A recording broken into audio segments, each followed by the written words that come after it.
Eruvin, Dafim Ayin Hey through Payalef, Daf Ayin Hey. Mishnah discusses the situation of two chatzeros, two courtyards, that one zuluf nimizu, one is an inner one is an outer one. The people from the inner one have to traverse the outer one to get to the Rishus Harabim.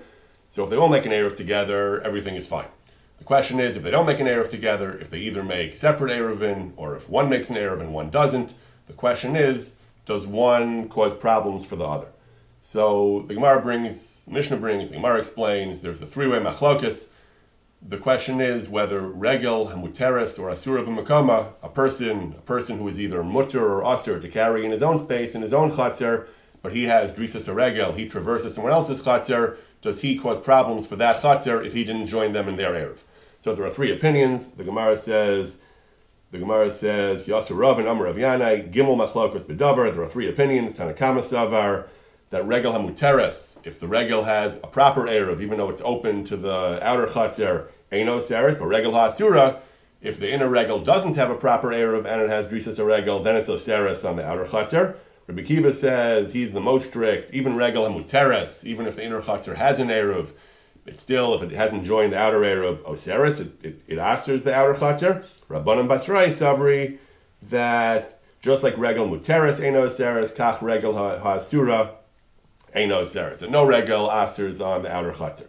We generally paskin like the intermediate view, not like Rabbi Kiva, but we paskin the regel hamuteres b'makoma. If the regel is okay where it is, it doesn't aser the outer chatzer. If the regel is not okay where it is, the regel hasura b'makoma, then it asers the outer chatzer. Shulchan Aruch says, if one of the pnimiyos, if one of the members of the inner chatzer didn't make an eruv, he forgot, shtei and asuros, he asers both chatzeros. His own chatzer is a problem, just like anyone doesn't join an eruv. The eruv is not valid, and his own chatzer is aser. And now that he's regel ha'asura b'makoma, and he has drisas a regel on the chitzona, then he asers the chitzona as well. However, if each one made a proper eruv, the inner chatzer and the outer chatzer both have proper eruvin, then the inner chatzer does not aser on the outer chatzer, even though the inner chatzer didn't join the eruv of the outer chatzer, because that is regel hamuteres b'makoma. We don't paskin like Rabbi Kiva. We paskin regel hamuteres b'makoma does not aser shalom b'makoma.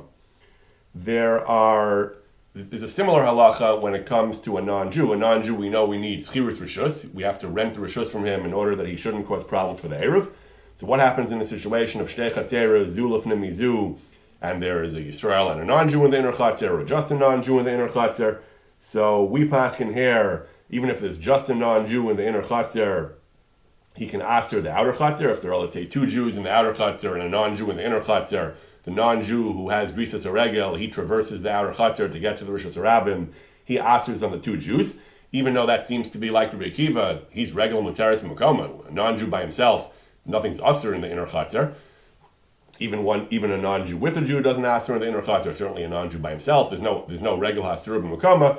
So here, we're machmer, when it comes to schirus from a non-Jew, we're machmer like Rabbi Kiva, that even regel hamuteres b'makoma causes problems. But in general, when it comes to Yisraelim, that's when we have our sugya, that's what we paskin, that regel hamuteres b'makoma does not aser, only regel ha'asura b'makoma asers. One interesting application of these dinim has to do with a multi-story dwelling, a apartment building or a simple multi-story dwelling. So in between the two floors, there are stairs. Stairs in certain cases can be called a mechitza, at least if the stairs are less than 4 tefachim wide. Chazon Ish says, then we look at the stairs like a sulam. We had a sugya earlier in the Masechta whether a ladder is considered a mechitza or not. We paskin sulam taras mechitza alav. The sulam is a mechitza. So now the stairs are considered, assuming the stairs are 10 tefachim tall, and each stair is less than 4 tefachim wide, otherwise it would just be a gradual slope, and it wouldn't be a mechitza. But if the stairs are normal stairs and are not 4 tefachim wide, relatively narrow stairs, not very wide stairs, and they're 10 tefachim high, that's a mechitza between the top floor and the bottom floor. So if you had people who didn't make an eruv on the top floor and people who did make an eruv on the bottom floor, or vice versa, that's analogous to our Mishnah, to our sugya. But the stairway itself would be considered a mechitza, and the top floor is like an outer chatzer and the bottom floor is like an inner chatzer. So what happens if on the first floor there's a problem because there is a non-Jew, so one of the apartments has a non-Jew and they need schirus rishus and they haven't done it, but on the second floor there are only Jews? that's fine, because the outer chatzer, which in this case is the bottom floor, because the people on the top floor have to go through the bottom floor on the way out to the street, bottom floor doesn't aser on the top floor. So if the top floor is okay, no non-Jews, they took care of Skiris Rishus, everything is fine, or they took care of Skiris Rishus, everything is fine, but if the reverse, if there were non-Jews on the top floor, they would cause problems for the bottom floor. As we just saw, here, even if there were just non-Jews on the top floor, they would cause problems for the bottom floor because of this problem that certainly regel ha'asura b'makoma, causes problems shalom b'makoma. If they have rishus regel, so anyone on the top floor who's problematic would cause problems for the bottom floor as well. And even when it comes to skiris rishus, we saw even regel hamutaris b'makoma, even if there's just a non-Jew or just a non-Jew and one Jew on the top floor, they would potentially cause problems for the bottom floor because that's regel ha'asura b'makoma. Aser's a regular even on Mutaris Makoma, when it comes to non-Jews, Aser Shalom Makoma. Even though there's a mechitza, even though there is the stairs constitute a mechitza, just like every two chatzeros, but if the outer one goes through the inner one, so here also the top one goes through the bottom one, so it would Aser the bottom one. That's how the Shulchan Aruch paskins. However, the Beis Meir and the Chazon Ish hold that the sulam is considered a solid mechitza, and it solves the problem of regel ha'asura b'makoma, and therefore it's not a problem if there are non-Jews on the top floor, but the stairs in this case, cordoning them off. It doesn't matter that he's considered inner and upper because he has to go through the bottom. The sulam is an absolute mechitza, and the top floor doesn't cause problems for the bottom floor. Similarly, if you had a neighborhood-wide Eruv, a city-wide Eruv needs Eruv, Chatzeros, and Skiris Rishus. If you had non-Jews and you didn't do Skiris Rishus from them, if they were on a top floor and separated from the rest of the neighborhood by stairs, so according to the Beis Meir and the Chazon Ish, we have this leniency that we don't have to worry about them because they're separated by the stairs, halachic status of a ladder. Daf Ayin Vav, the Gemara brings the statement of Rava. If someone, an agent was appointed by two different people to make an Eruv for him, and Eruv has to be made before Shabbos starts, and he made the Eruv for one of them during the day and one of them Ben Hashmashos, which is fine, because Ben Hashmashos is a suffix, and for the purpose of Eruv Lamekel, you can still put up an Eruv Ben Hashmashos. However, the one whose Eruv was put up during the day, the Eruv got destroyed also Ben Hashmashos. So his Eruv started plenty of time during the day, but it was eaten, consumed, destroyed Ben Hashmashos. The other fellow's Eruv wasn't put up till Ben Hashmashos, and then it lasted through Shabbos, but it wasn't put up through Ben Hashmashos. So Rava says, each one is good, because the one who was put up before Ben Hashmashos, we say Ben Hashmashos is a suffix Yom, suffix Laila. Maybe it's already Laila, so the Eruv was already Chal. The Eruv has to be Chal b'Knisas Shabbos. So we can treat Ben Hashmashos as Laila already and say that he's already Yotze. The Eruv was already circumfact, the beginning of Ben Hashmashos. The one who didn't put up his Eruv till Ben Hashmashos, for him, we'll treat Ben Hashmashos as Yom and say that he put it up on time because we'll treat Ben Hashmashos as Yom. Even though we're treating Ben Hashmashos for one as Yom and one as Laila, it's a suffix, midrabanan, we can be makel, we can treat Ben Hashmashos in this inconsistent way for two different people. And even if both Eruvin were put up by one person, one agent was putting them up on behalf of two different people, it doesn't matter, since the people who have the questions are the principals, the one who sent him to put up the Eruv, and each one of them is internally consistent, one of them we're treating as Yom, and one of them we're treating as Laila, that's fine. That's Rava's psak. However, the Achronim say that you do have to be consistent. Within one person, you have to be consistent. So Rick Greger talks about a case where two people did this, and one of them wants to carry the peiros of the other person. So peiros also are subject to the laws of Eruv, to the laws of Eruvin Tchumen. Peiros, that property is keragle baleim. So we know that for one of these people, the Eruv is not good. If Ben Hashmashos is Yom, then the one who didn't put it up, then the one who has destroyed Ben Hashmashos is not valid. If Ben Hashmashos is Laila, then the one who didn't put it up till the middle of Ben Hashmashos, his Eruv is not valid. So if one of those two people wants to carry some peiros, some personal property of the other one, and then use the Eruv, Manav Shach can't do that, because one of the Eruvin is not good. Each one can say, my Eruv is good, but if one person is going to rely jointly on both Eruvin by carrying property of the other person, so that's what Rabbi Kveger says, that's not going to work, because Manav Shach, that's not a good Eruv. The Achronim actually go even further. Other Achronim go even further and say that if one person wants to have the choice of either relying on the Eruv or not relying on the Eruv, let's say, for example, one person put up that even if he's only going to rely on one, he's not going to be inconsistent, But you can have a situation where you can be makel either way. The examples they give. Let's say a person made two Eruvin. He made an Eruvin Tchumen, Eruvin Chatzeros. One of them he put up Ibod Yom and it was destroyed Ben Hashmashos. One he put up Ben Hashmashos and lasted through Ben Hashmashos. And he now has an Eruv Tchumen, Eruvin Chatzeros. They can't both be good, because if Ben Hashmashos is Yom, then whichever one was destroyed Ben Hashmashos is not valid. If Ben Hashmashos is Laila, then whichever one was not put up till Ben Hashmashos is not valid. So one of his Eruvin is definitely not good. Either his Eruvin Chatzeros is not good, or his Eruvin Tchumen is not good. So can he just pick one and say, okay, for this Shabbos I'd rather have my Eruvin Tchumen, so I'll use the Eruv Tchumen. Or for me, the Eruv Chatzeros is more important, so I'd rather use the Eruvin Chatzeros. He's not going to be inconsistent because he's picking one. Nevertheless, the Achronim say you can't do that. You can't have a situation where you have the option even of picking two kulas, both of which are mutually inconsistent. So in this case, some Achronim actually say both Eruvin are not good, because you can't pick either one. You can't just pick arbitrarily one, because maybe pick the other one. So since you can't have both, because that's inconsistent, so you can't do either one, some Achronim say. In other cases, the Achronim say, we do pick one, you just can't have the other one. The Achronim, the Mlaharoim, talks about a case where a person put up an Eruv 1,000 amas east of the city, and he put it up Ben Hashmashos. So he can say Ben Hashmashos is a Safek Yom, and he can go 3,000 amas east of the city, 1,000 amas to the Eruv, 2,000 amas further. Let's say he changes his mind and would rather go 2,000 amas to the west of the city. So if his Eruv is valid, then he loses the 2,000 amas to the west of the city, because now he starts counting from his Eruv. So let's say he says, I'd rather count Ben Hashmashos as Laila and say my Eruv was too late, and I'd rather go back to my other Eruv. Can't do that, because again, you can't have both. You can't go 3,000 amas in that direction and 2,000 amas in that direction, because that's logically inconsistent. Instead, we fall back on your Eruv. Why we don't say the same thing as before, that both are not good, because since you can't have both, you can't have either. So when do we say we just pick one, and when do we say we can't have either, is not entirely clear. The Gemara talks about, on Daf Ayin Zayin, the Gemara talks about people who buried or planted vegetables, different types of things that can grow in the ground. So when something's growing on the ground, you can't pick it on Shabbos. That's Tolesh, Malacha Daraisa. But the Gemara brings it in that if some of the leaves are still above the earth, you're allowed to take it out of the earth on Shabbos. You stored some kind of vegetable in the ground, as long as some of the leaves rise above the earth, you can yank it out by its leaves. Obviously, when it's not actually planted, the Gemara discusses the question of muktzah, that you have to move the earth. That's why the leaves have to be out. According to some Rishonim at least, you can avoid moving the earth. So muktzah, we're not going to get into the question of muktzah. What about the question of planting? So the Rishonim and the Shulchan Aruch explain that there are two conditions that have to be satisfied for the Isser of planting, Midaraisa and Midrabana, not to apply. Tosha says, B'shalohish rishuayri, the vegetable didn't take root yet. Whatever you planted didn't take root, because if it took root, then certainly it would be Aser. We pass in this way in the Shulchan Aruch, that even if the leaves do rise, the Mishnah Berurah explains, above the ground, it doesn't matter. Once it took root, then it's Tolish. You certainly can't pull it out.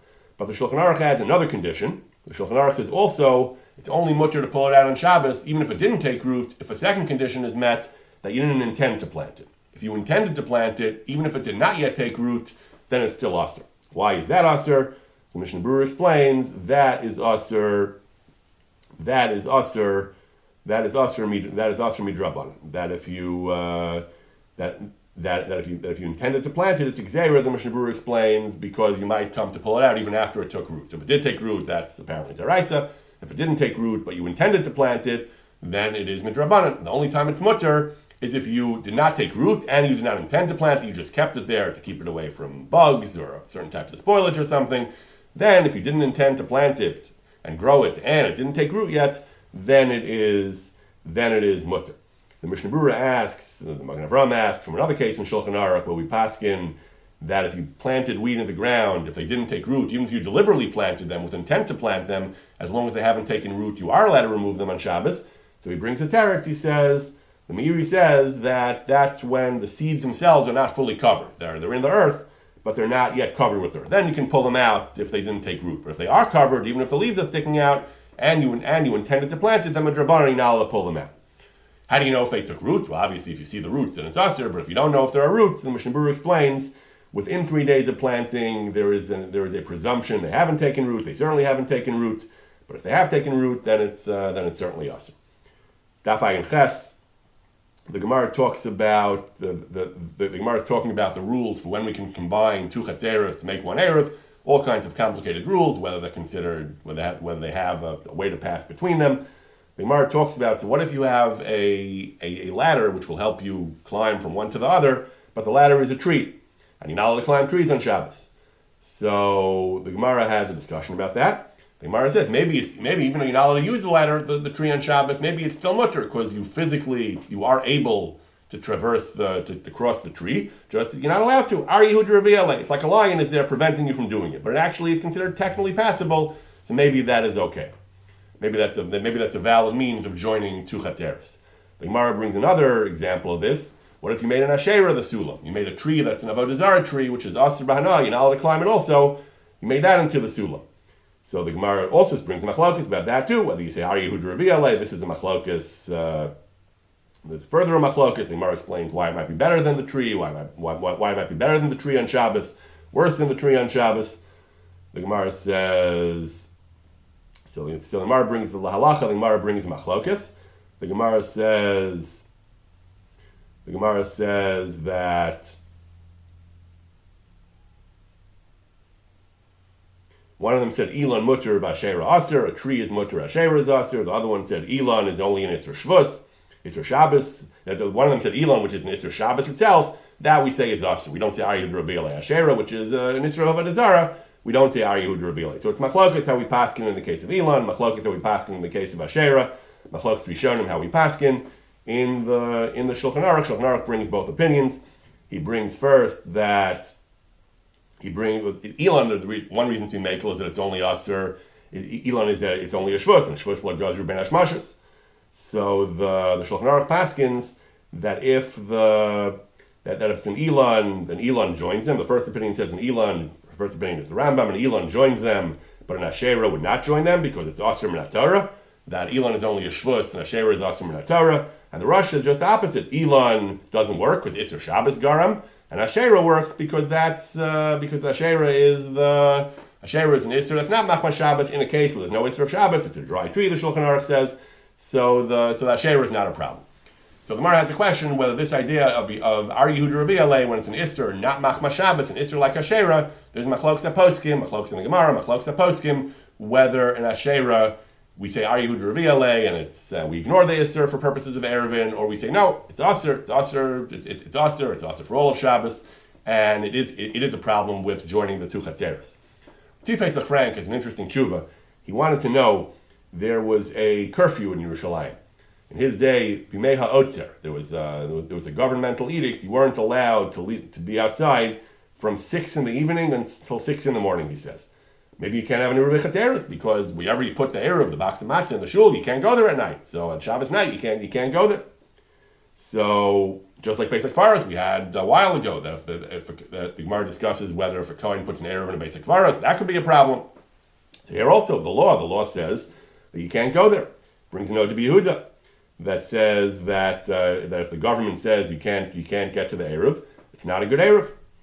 So he brings an argument that if you can't get to the Eruv because of the law, then it wouldn't be a good Eruv. However, he says our Gemara discusses if you can't get to the Eruv because of Ar Yehuda Raviyaleh, if you can't join the two Reshuyos because Ar Yehuda Raviyaleh, the Gemara has machlokas about it, and that it's machlokas that we pass him, but there is an issue of Ar Yehuda Raviyaleh.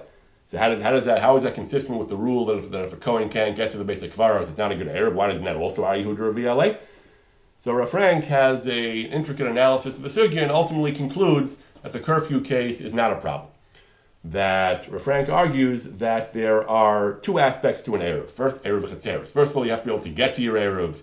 That's only relevant Ben Hashmashos. In his case, he says the curfew started 6. 6 was close to Tzeitzei Chavim. It was after Ben Hashmashos began. Since in the beginning of Ben Hashmashos, you could get to the Eruv, doesn't matter what happens later. Just like we said before, if the Eruv gets eaten up, the Eruv is still valid.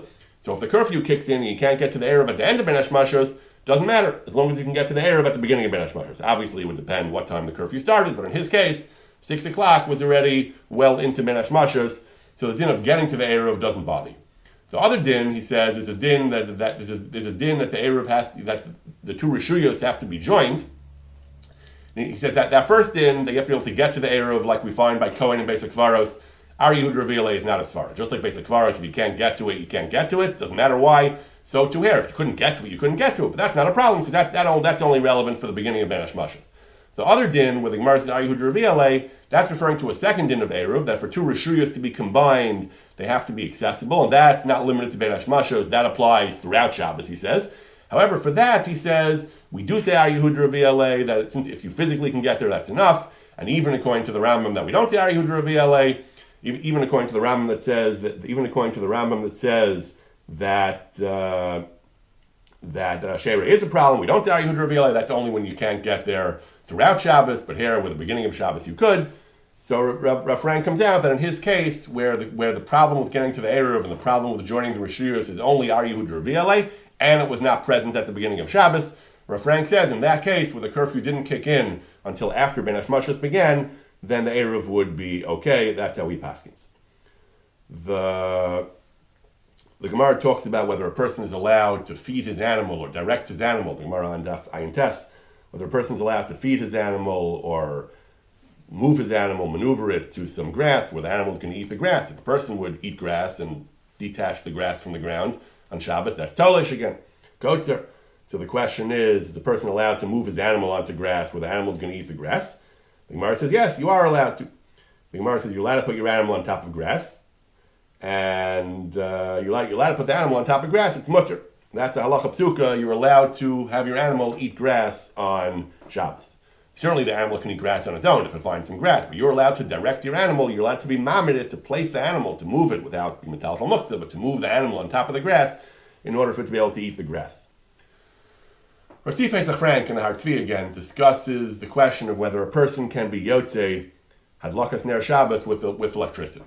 There are several different questions, but one question he focuses on is, even if we say that electricity is fire and it's considered a ner, but it's grama.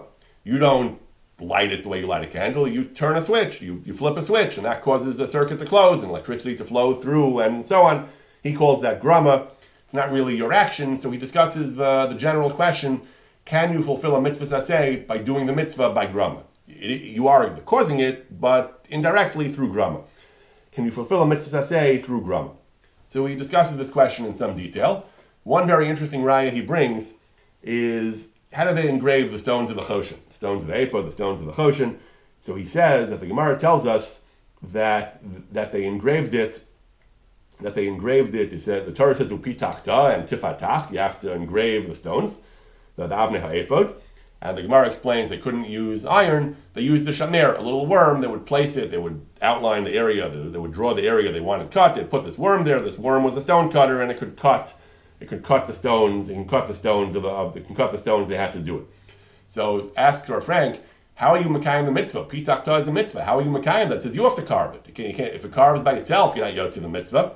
And an animal is doing it here, he says. And our Gemara says you're allowed to put an animal on grass on Shabbos. So you see, it's not like you're eating. It's not like you're cutting the grass. Even though you put the animal there, it's only grama apparently. That the animal's eating it, and you're not doing it. So you see that it's only grama, and yet it worked for the choshen, for the ephod. So you see that fulfilling a mitzvah via grama is a valid means of fulfilling the mitzvah. He has more pilpul, but that's the argument he tries to bring. Poskim have another couple of interesting applications of our Gemara that you're allowed to maimin adam behema on top of grass. The Evan Ha'ozer discusses whether you're allowed to place a leech onto a person's skin. They used to use them to draw blood. Can you place a leech onto somebody on Shabbos? Maybe it's like maimin behema, because just like you can put your animal on grass, cutting grass is a malacha, but the animal's doing it and not you. And even though you put the animal there, our Gemara says it's mutter. Maybe you can place a leech on top of somebody so that he should take the blood out. You're not doing it, the leech is doing it. Says the Evan Ha'ozer, no, that is not correct. He has an intricate analysis of the laws of grama as they pertain both to Shabbos and to tort, to mazik, to causing someone an injury, and he concludes that there is a difference, that when it comes to mazik, the question is whether it is bari hazek or not, whether the outcome is certain, is definite or uncertain, but when it comes to Shabbos, it depends on meleches machshavas. The key criterion is intent, not on certainty. Therefore, he says, if intent is the crucial criterion, meleches machshavas asra Torah, then there's a big difference between an animal, he says an animal and and between putting an animal on grass and putting a leech on a person, he says, because you don't want to do malacha, he says. You want the animal to have food. You're not interested in cutting the grass. You're not putting the animal there to mow your lawn. You're putting the animal wants to eat, he says. That's not called malachas machshavas. You're not, even though you know it's going to happen and you're happy because you want the animal to be fat and happy, but you don't want you're not interested in the malachas. That's not called malachas machshavas. So that's why it's mutter on Shabbos. That's why it says that the Gemara's language about mamid is that you're allowed to do it, even like chila it sounds like, but you're pater certainly because it's not your intention. However, he says, a leech, that's exactly your intention. You want the leech to draw out the blood. He says, since that is your intention, then certainly it would be asur, malachas machshavas asur Torah. And based on this, he also has a much broader, an application with much broader ramifications. He disagrees with the Magen Avram. The Magen Avram talks about you have a water mill, a mill that's operated by water power. The mill is running by itself on Shabbos. What happens if you put wheat into that mill on Shabbos? Maybe you're not allowed to do it, but the Magen Avram says you're not chayav because you're not doing it. The mill is doing it. The water is doing it. It's not you. You're not doing it. It's an external force, an external motive power of the water is doing it. Says the Even Ozer, no, that for Shabbos the key is intent. For Shabbos the key is intent. That if you want it to happen, that's enough to be chayav. Just like aluka would be chayav, the leech would be chayav. Behemoth's potter when you put it on the grass because it's not really your intent. You're not trying to cut the grass, but if that is your intent, if that's the whole point of your action, placing a leech would be asur. Placing a leech on top of the flesh would be asur, and placing stuff into a mill would be chayav. You actually chayav, the Gemara says, you actually chayav, he says, even for nizakin, it says, if a person would injure somebody by pushing him into a mill, he'd be chayav. Certainly for both bari hazeka and malachas machshavas, so you'd actually be chayav. This is a big machlokes akronim. If you do a malacha by harnessing an external source of energy like the water mill, are you chayav or pater? Magen Avram said pater, and Even Ozer says chayav. One last application of mamid behema. There's a discussion. The general halacha is that if your child causes damage to somebody, you have no civil liability. You take your child into a store, the child goes and knocks over some jars and smashes stuff and eats stuff, you are generally not chayav. The parent is not chayav for what his child does. So the Sefer Nachlas Elio discusses a case where someone takes a child into his house and the child walks on the table and tramples stuff and smashes stuff, is he chayav or not? He says you are chayav, because even though when it comes to Hilchos Shabbos we just said mamid behema is not chayav on Shabbos, if I place my behema on top of growing stuff, grass or grain, I'm not chayav. But when it comes to nizakin, the halacha is if you put your behema on someone else's grain, you take your dog and you place it into on someone else's food, or you take your cow and you place it in someone else's vegetable garden and it eats his vegetables, you're chayav. Even though on Shabbos you're not chayav, from nizakin you are chayav. Says the Nachlas Elio, if you place your child in a position, question is, what does that mean? You placed him in the position, you brought him into the house, you put him on the table. What exactly does it mean? That you're mamid him, but if you're mamid the child into a place that he is going to cause hezek, you're chayav. Even though you're not chayav for Shabbos, you're chayav for nizakin. The Gemara then begins a sugya for a while now of making a kinyan for the Eruv or the shituf, that one version of a shituf or Eruv is everyone brings his own food and they combine them together.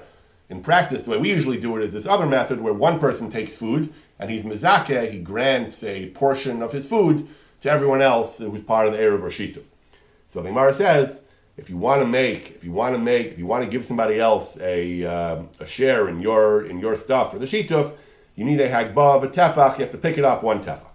Most Rishonim learn the issue, as I said, is kinyan. You have to give somebody you have to transfer ownership of a portion of your food to everyone else. So it's a question of kinyan, and the kinyan hagbah needs a tefach. The Bir Halacha brings that Shitas Rambam is, he says, Shita of the Rambam and the Gaonim has nothing to do with kinyan. The Gemara means in order to designate, to show that this is your Eruv, you have to make an act that shows this is the Eruv. You pick it up to demonstrate this is the Eruv. According to that would mean even if everyone has a share already, you still have to pick it up. Mishnah Berurah says, Tov lachatchila lachosh l'divrayim, that it's good to be choshesh for that even if you're not making a kinyan, you should still pick it up a tefach. But most poskim say the issue is kinyan, you make a hagbah of a tefach. Tosfos, the Rishonim ask that elsewhere There are indications that Hagbah would have to be, that there are poskim who say Hagbah has to be 3 tefachim. So how come here the Gemara says 1 tefach? The Tosfos says you can't prove from our Gemara that Hagbah has to be, it doesn't say anywhere else clearly that Hagbah needs 3 tefachim, but Tosfos says you can't prove from our Gemara that Hagbah needs only 1 tefach because this is Drabanan, Chazal were lenient, and that's why Chazal wrote over here that you need to pick it up a tefach. If they wanted to tell you the laws of Kinyan Hagbah, they would have written it in somewhere in Seder Nezikin. They wrote it here because it's a kula and Eruvin. And Eruvin, for some reason, Chazal were lenient, and they allowed you to do Hagbah of a tefach. Why they had to be lenient? How hard is it to make Hagbah of 3 tefachim? Maybe if it's really, really heavy, it's very hard. Why they had to dafka give you a leniency, I don't know, but that's the sheet of some Rishonim that Hagbah normally needs to be higher, needs to be 3 tefachim, and here they were lenient. In Choshen Mishpat, the Shulchan Aruch brings 2 opinions, but here, it's a Mefurish Gemara, here we paskin that Hagbah is a tefach. Mishnah Berurah brings that you may not even need any Hagbah at all. If someone places the Eruv in your hand, Kinyan Yad is Kona. If something is placed into your hand, you don't need any Hagbah. Being in your hand itself is Kona. If you hold something outside your hand, you need a Hagbah of 3 tefachim or 1 tefach. But if it's in your hand, then many Achronim say you don't need any Hagbah at all. However, the Mishnah Berurah says that's only true if the Eruv is entirely in your hand. If it sticks out from your hand, typically an Eruv is not going to be that small that it fits into your hand. If it sticks out from your hand, then you need a Hagbah of either 1 tefach or 3 tefachim. The Mishnah Berurah says that according to the Biur Halacha says, according to the Rambam's pshat, that the Gemara is talking about making a demonstration, not about making a kinyan. There'd be no raya from the Gemara at all. So maybe Hagbah needs to be 3 tefachim, even for Eruv. Well, Maisi says you don't have to be choshesh for that. Even in Choshen Mishpat there's machlokas, and you can be lenient because Eruvin is lakula. We go lakula, Safek Rabban lahakel, Safek Eruvin lahakel, and you can be mekel. One can challenge that. One can point out that there is a rule that even though we say Safek Rabban lakula, when it's really easy, when it's really trivial, there are various cases when we do say that a person should be more strict. In the laws of Netilas Yadayim, for example, the Shulchan Aruch says, since Netilas Yadayim is Drabanan, if certain sfeikus arise, you can be lenient. But if you have lots of water, just wash again. How hard is it? If there's water right near you, we have sinks, indoor plumbing, and so on, not so hard to wash again, so just wash again. Post can say that in other contexts as well. So if you're making an error with a box of matzahs where it's really trivial to just pick it up again, I don't know why we would be so mech on the lenient views. But again, we saw Tosfos said that in the Gemara. The Gemara said you can be lenient of 1 tefach, even when it's not a suffix, they just gave you leniencies. Maybe here, for some reason, we don't have that rule that you should try to be machmer even if it is convenient. The Mishnah on Daf Pei discusses what happens if you had an Eruv, but then some of the food disappeared, was eaten, spoiled, the Rishonim talk about it, otherwise disappeared. So there are different rules. That there's a share for how much you have to have. We'll discuss it presently for the beginning of the Eruv, but if you had it all, and then it was consumed, that's okay. So if it was consumed before even the first Shabbos, the Mishnah Berurah explains, then that doesn't count. You have to replenish the Eruv. If it was once you had it for the beginning of the first Shabbos and then it was destroyed, then the Mishnah Berurah explains that even if it's kol shehu, that's okay. Even for other Shabbosos, once the Eruv was intact for the beginning of the first Shabbos, so certainly you can rely on it for the remainder of the first Shabbos. Even if the Eruv was totally destroyed, that's a rule we've seen many times. You can rely on it for the remainder of the Shabbos. But furthermore, Amish is telling you that even if that as long as some of it was left, even for next Shabbos you can rely on it. If it was totally destroyed, you have to replace the Eruv for next Shabbos. But if only a little bit of it was destroyed, or a lot of it was destroyed, if a little bit is left, once it was around for the beginning of the first Shabbos, that's good enough for the further Shabbos going forward. What is the share of an Eruv? The Gemara brings different opinions. So we paskin that the share of an Eruv is grogeres l'chol echad ve'echad. The Mishnah has one basic opinion, that you have to have mazon shtei sudos. The Gemara goes on and gives a share of grogeres l'chol echad ve'echad, a share grogeres, up to 18 grogros. The Gemara explains that 18 grogros, the Gemara says, agav orchik amashmalan, shtei sudos is 18 grogros. The amount that a normal person would eat in 2 meals is 18 grogros. So, and the rule that we paskin is that up to 18 people, each one has to have 1 grogeres, but there's a cap. Once you hit mazon shtei sudos, once you hit 18 grogros, no matter how many more people there are, 1,000 people, the Shulchan Aruch says, if Elohim elef hayoser, the share is only mazon shtei sudos, only 18 grogros. That's what we do. We make municipal Eruvin for a large city. You have 1 box of matzahs. Post can discuss exactly how much mazon beisudos is. Different shiurim range from 5 beitzim to 6 beitzim to 8 beitzim to 9 beitzim. somewhere between 5 and 9 beitzim. There are machlokes in how big a beitza is. When it comes to matzahs, which is what we usually use, posts can have different numbers, but the maximum is about 10 matzahs or so. So a full box of typical machine matzah is fine, and that's what we typically use for Eruv. We don't get into all these shiurim. We just take a box of matzahs; they're readily available, and that's what we use for our Eruv. Now, our Mishnah talks about if the Eruv disappeared. So the Rishonim say that, as we mentioned earlier, even if the Eruv is still physically here, but if it spoils, if it's nisapesh, then it's like it's destroyed. If all of it was nisapesh, it's like all of it was destroyed.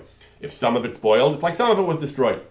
Mishnah Berurah adds that not just spoiled, but if it's wormy, if it's infested with worms, milben, that's also considered like it's spoiled, destroyed, and not here. So the Ramah says that's why the minhag was in his time that they would use matzah instead of using ordinary bread. They would use matzah because matzah is more durable. Matzah lasts for a long time.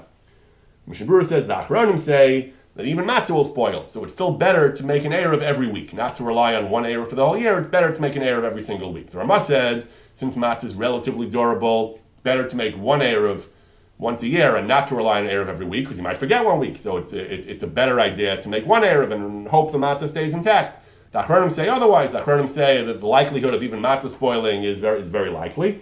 Better to make one eruv every week. Mishnah Berurah brings that some people wanted to make two types of eruvin. They would make an eruv weekly, and they would make an eruv once a year. So they would hopefully one or the other would work. He says.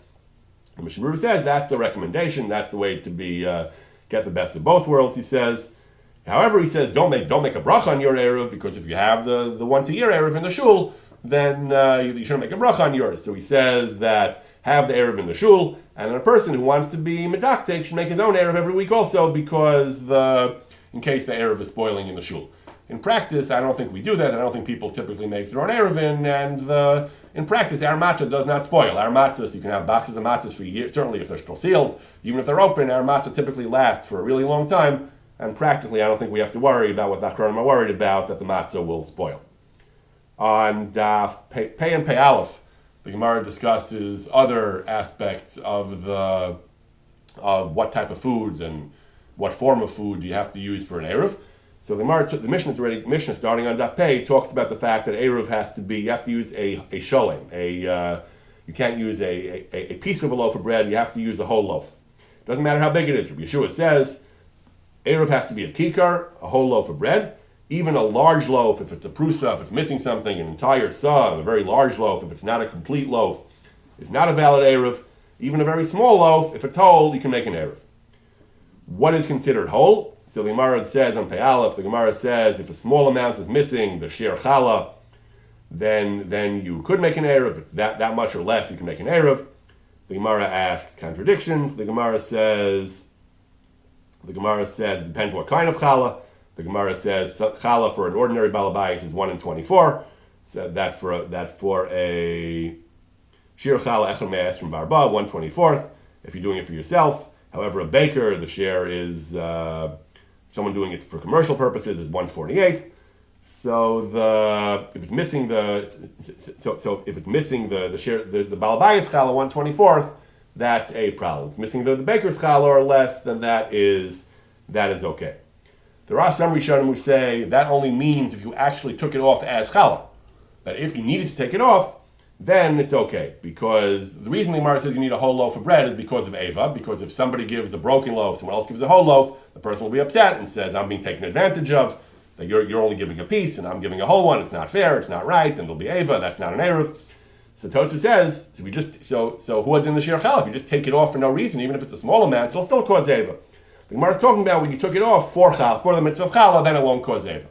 We don't paskin like that. In the Shulchan Aruch, we paskin that it's missing a small piece, even if it wasn't taken off for challah, that if it's just that small a piece, if it's only 1/48, then it is okay.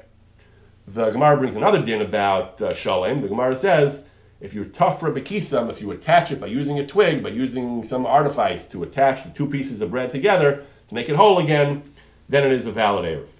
The Gemara says, the Gemara asks a stira, the Gemara says it depends. If it's yediyah tafra, if it's noticeable, if you can see that it's been jury-rigged together, then it's not considered sholem. If it's lo yediyah tafra, if it looks good, if like your kid shows you, is this whole, is this broken, you can't tell, then it is. If you attach it with a twig at least, and you can't tell, then it's considered a shalem. That's how we paskin in the Shulchan Aruch. Now these halachas are actually not really relevant to the laws of Eruv, because the Shulchan Aruch brings from the Rishonim in the Echad Mezakel Lekulam, these halachas are only relevant when individual people are bringing bread, each one is bringing his own bread to make an Eruv. Then if somebody brings whole bread and somebody brings broken bread, there'll be jealousy and resentment, and that's not a good Eruv. The way we do an Eruv today, that you mezakeh the box of matzah to everyone in the community, there's no Eva. There's one box of matzah. One person provided it for the whole shul. Nobody's bringing anything. Nobody's donating anything. The whole Eva doesn't apply. The Rishonim say, so all these halachas are not relevant. So when you have your box of matzahs, even if it's been rattling around in your basement for a few years, it's old, it's broken, they've all been broken into pieces, doesn't matter, because the halacha of shalom does not apply in the context of Eruvin the way we do it. However, the halacha does apply. These halachas are applied in the poskim to Lechem Mishnah on Shabbos. And the truth is, they apply during the week as well. In the halachas, you're supposed to make a bracha on a shalom if you have the option. You don't have to go anyway to look for one, but you are supposed to make. If you have an option, you are supposed to make a bracha on a shalom. So the Shulchan Aruch says that if you don't have a shalom, but if you can attach two pieces with a twig to make it into a shalom, and it's not nireh, it's not nicker, like the Gemara says, lo yediyah tafrei, you should do that, and that's called a shalom. So you should do that during the week, the Shulchan Aruch says. Even on Shabbos, when you need Lechem Mishnah, that is a valid method. You can attach the two pieces with a twig and make it into a shalom, and that's how the Shulchan Aruch paskins. You should do it even during the week, and it works even on Shabbos. Magen Avraham says during the week it's not a big deal. During the week you don't have to do this. The shalom is not that important, so you don't have to do this during the week. But the El Yerabah says, no, even during the week you should do that. If a person has two pieces of bread, it's not a shalom, and he has the option of rendering them shalom with attaching them by the twig, he should do that as well, even during the week. It can't be nicker, as we said. That even if you do this, though, it's sort of a shalom, it's still not really ideal. The Mishnah Berurah brings from the El Yerabah, if a person has a real shalom, he shouldn't rely on this makeshift shalom. It's better to use an organic shalom. But if you don't have an organic shalom, you can use this by attaching it together. The Aruch HaShulchan says, he accepts this eitzah, that you can make Lechem Mishnah out of this is well accepted, you can make Lechem Mishnah shalom by attaching them with a twig. However, he says, some poskim say that the other kula we had in our Gemara, that if it's only missing a small amount, it's missing a shir challah, it's missing a 1/48, then for Eruvin that's okay. Some poskim said that works for Lechem Mishnah as well. If your challah is missing a small piece, then it's okay as long as the piece is relatively small. Aruch HaShulchan says this is a mistake, this is a category error. That idea of a small piece is missing, that only applies in Eruvin, where you don't objectively need shalom. It's not exeris akasim, it's because of Eva, because if one person's is broken and one is whole, people are going to resent that. But here he says, where there's a din because of Kavod Shabbos, because there's a din that you need shalom, he says, this is not called shalom. If you have missing even a small piece, it's not shalom, and therefore he does not accept this kula. A number of other poskim, though, do accept it. According to many poskim, if it's missing a small amount, then you could use it. So certainly it's better than nothing. If a person only has a challah that had a small piece that got ripped off, if it's less than 1/48, it may be considered a shalom. So you'll be yotzei the din of shalom, according to at least some poskim. But again, not all poskim agree. Some poskim say that that's not considered shalom. Aruch HaShulchan. The Mishnah goes on, next Mishnah, the Mishnah says, a person, we're talking about buying the bread you're going to use from the Eruv from the store. So obviously if you buy it, then you can mizak it to everyone else. We're talking about a case where you're buying, Gemara has different cases, you're sending somebody to the store with money to buy bread for an Eruv. The exact details we're not going to get into, but the Mishnah discusses whether you can be kona the bread for an Eruv by using cash. If a person sends a shliach to go to the store and buy the bread for the Eruv, he never took possession because the bread never came to his hands, but it was his money. So the question is his money kona the bread for the Eruv? So the Mishnah brings Machlokes Tanoim. Rabbi Eliezer says yes, the Chacham say no. The Gemara asks, my time with Rabbi Eliezer, halamashach.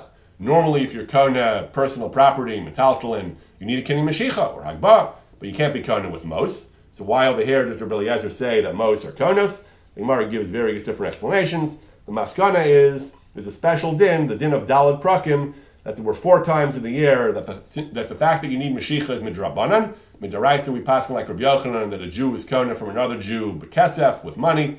Normally the Rabbanan said you need Mashiach, but in certain cases of mitzvah and certain other scenarios, in certain scenarios of mitzvah, the Rabbanan said that they went back to the Ikra Din Daraisa and said that money is kona. And this case too, the case of Eruv as well, according to Rabbi Eliezer, is case number 5, since Eruv is sort of a mitzvah, somewhat of a mitzvah, as we saw last week that there was a Mavi should always have an Eruv. How can it be? There are Gavra Ravri's here, and there's no Eruv, the Gemara says. So Eruv is a mitzvah. So they also said that Mos are Kona. They went back to the Din Daraisa. The problem is that this is all Rabbi Eliezer Shita. The halacha follows the Chachamim, that Mos are not Kona. But the Rabbi Eliezer says that since Eruv is a mitzvah, Mos are Kona, but the halacha is going to be like the Chachamim. Nevertheless, there are many poskim who do apply this sugya that Mos are Kona for mitzvah to other cases. The Ramah Choshen Mishpat brings the Maril that if a person buys wine for Kiddush, for Shabbos, we say Mos are Kona because Kiddush is a mitzvah. The Ketzo says if you buy bread for Lechem Mishnah, for bread for Shabbos, that is also Kona because you couldn't use bread for Kiddush. I'm not sure if he means only if you're actually planning on making Kiddush on bread because you can't afford wine, or since in principle you can make Kiddush on bread, it's considered a mitzvah. Bread. Other Achronim, Pri Megadim, Rabbi Kiveger say that according to this Maril, then if you buy an esrog with money, then you're Kona also. We don't say that the seller can back out or you can back out because Mos are not Konos. We say no, esrog is a mitzvah, just like Kiddush is. So Mos are Konos. The problem with all this is, as we started saying before, this is all Rabbi Eliezer Shita. We don't paskin like Rabbi Eliezer. We paskin like the Chachamim.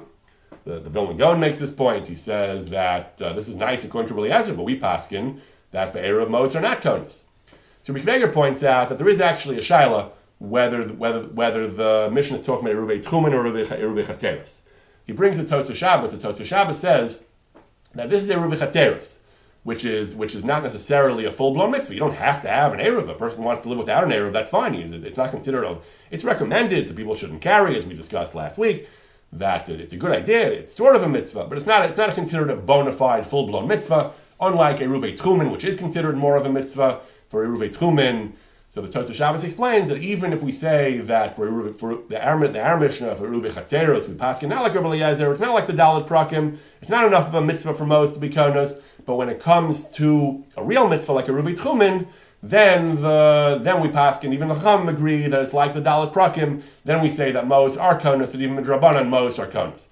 According to that, Rabbi Kiveger says he understands the Maril, that Kiddush is a bona fide mitzvah, and therefore, it's like Eruvei Tchumen, where even the Rabbanan agree. However, Rabbi Kiveger says, the Rambam paskins that this din is talking about Eruvei Tchumen, and even then we paskin like the Chachamim that Mos are not Konos. So according to the Rambam, the Gaon makes this point also more briefly, that if we paskin like the Rabbanan, then there's no din that for a mitzvah Mos are Konos, except for the Dalet Prakim, there's no din. Even for a real mitzvah, we say Mos are not Konos.